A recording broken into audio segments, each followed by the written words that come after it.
আজকে কি রান্না করবে? পুঁই শাকের ঘ্যাট। পুঁই শাকের ঘ্যাট? ভাল লাগে না।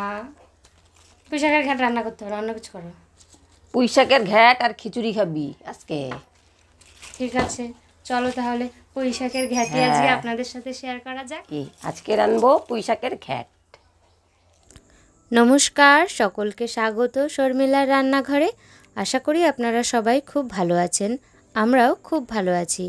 আর এতক্ষণে নিশ্চয়ই আপনারা বুঝতে পেরেইছেন যে আজকে কোন রান্নার রেসিপি আপনাদের সাথে শেয়ার করতে চলে এসেছি আমি আর মা। আজকে আপনাদের সাথে শেয়ার করব পুঁই শাকের ঘ্যাট। চলুন তাহলে দেখে নেওয়া যাক কিভাবে করছে পুঁই শাকের ঘ্যাট। এখন আমি পুঁই শাকটা কেটে নেব।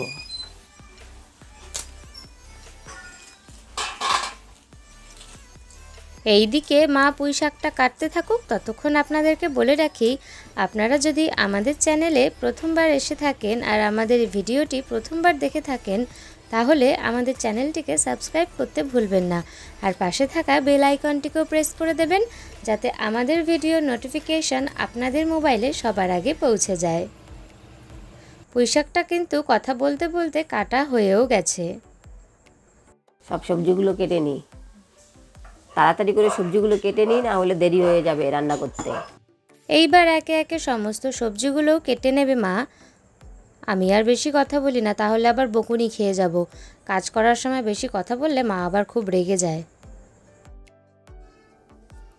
সবজি কেটে ধুয়ে নিয়ে চলে এসেছি। কি কি সবজি আছে একটু বলে দাও। আলু, গাজর, পেঁপে, টমেটো, কুমড়ো, মিষ্টি আলু, কাঁঠালের দানা, লঙ্কা আর পুঁই শাক। আপনারা চাইলে আরও নানা রকমের সবজি এই ঘ্যাটের মধ্যে কিন্তু দিতে পারেন। আমি রান্নাটা করি, তুই বলে দে সব পরপর কি হবে। ঠিক আছে, তুমি রান্নাটা করো, আমি ওনাদেরকে পরপর বলতে থাকি স্টেপগুলো কিভাবে পুঁই শাকের ঘ্যাট করতে হবে। প্রথমেই কড়াইতে সর্ষের তেল গরম করে তাতে 2 শুকনো লঙ্কা, তেজপাতা আর 5 ফোড়ন দিয়ে দিতে হবে। তারপর একে একে সবজিগুলো ভেজে নিতে হবে। সবার প্রথমে আলুটা দিয়ে আলুটাকে ভেজে নিতে হবে। এরপর একে একে দিয়ে দেবে মিষ্টি আলু, তারপরে দিয়ে দেবে গাজর। প্রতিটা সবজি দেওয়ার পরেই একটু করে কিন্তু নেড়ে দিচ্ছে। এরপরে এর মধ্যে দিয়ে দেবে পেঁপে, এরপর এর মধ্যে দিয়ে দেবে কুমড়ো। তারপর আর এই সময় তো কাঁঠাল পাওয়া যায়, তো কাঁঠালের দানা শুকিয়ে নিয়েছে, সেই কাঁঠালের দানাটাও দিয়ে দিচ্ছে। তারপরে দিয়ে দিচ্ছে কাঁচা লঙ্কা।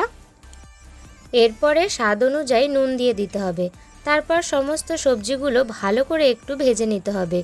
এরপর সবজিগুলো ভাজা হয়ে গেলে এর মধ্যে দিয়ে দিতে হবে পরিমাণ মতন হলুদ গুঁড়ো।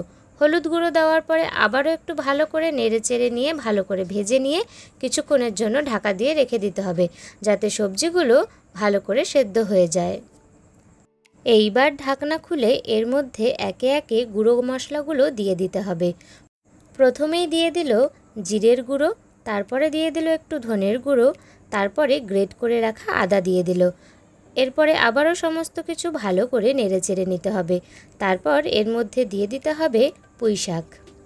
আজকে অনেক কষ্ট করে মাকে রাজি করিয়েছি, আজকে তোমাকে ক্যামেরার সামনে আসতেই হবে, তাই মা চলেও এলো ক্যামেরার সামনে। পুঁই শাকটা দেওয়ার পরে সমস্ত কিছু ভালো করে নেড়ে চেড়ে নিয়ে কিছুক্ষণের জন্য ঢাকা দিয়ে রেখে দিতে হবে। তারপরে ঢাকনা খুলে এর মধ্যে দিয়ে দিতে হবে স্বাদ অনুযায়ী একটু চিনি। রান্না প্রায় শেষের পথে, প্রায় হয়েই এসেছে পুঁই শাকের ঘ্যাট। এইবার এর মধ্যে একটু স্বাদ অনুযায়ী চিনি দিয়ে দিতে হবে। আবারও ভালো করে নেড়েচেড়ে নিয়ে এর মধ্যে দিয়ে দেব ভাজা জিরের গুঁড়ো, কিন্তু ভাজা জিরের গুঁড়োটা একটু জলের সাথে গুলিয়ে তারপরেই দিয়ে দেব। পুঁই শাকের ঘ্যাট প্রায় হয়েই এসেছে, আর একটু নেড়েচেড়ে নিয়ে নামানোর আগে ধনেপাতা কুচি ছড়িয়ে দিলেই তৈরি হয়ে যাবে পুঁই শাকের ঘ্যাট। আজকের রান্না আপনাদের কেমন লাগলো কমেন্ট করে জানাবেন।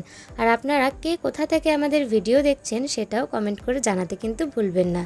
আর এই রেসিপিটি যদি আপনাদের একটুও ভালো লেগে থাকে তাহলে একটা লাইক করে দেবেন, আর শেয়ার করতে কিন্তু ভুলবেন না। আমাদের আজকের রান্না এখানেই শেষ। গরম গরম খিচুড়ির সাথে পুঁই শাকের ঘ্যাট পরিবেশন করে ফেলি, আর সাথে একটা গন্ধরাজ লেবু। উফ, তার কি স্বাদ, কি আর বলবো আপনাদের।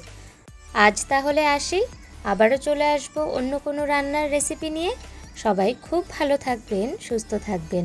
আমি তাহলে একটু খিচুড়ি আর ঘ্যাট টেস্ট করে দেখি, আর আপনাদেরকে জানাই বিদায়। সকলকে অসংখ্য ধন্যবাদ ভিডিওটি শেষ পর্যন্ত দেখার জন্য। টাটা।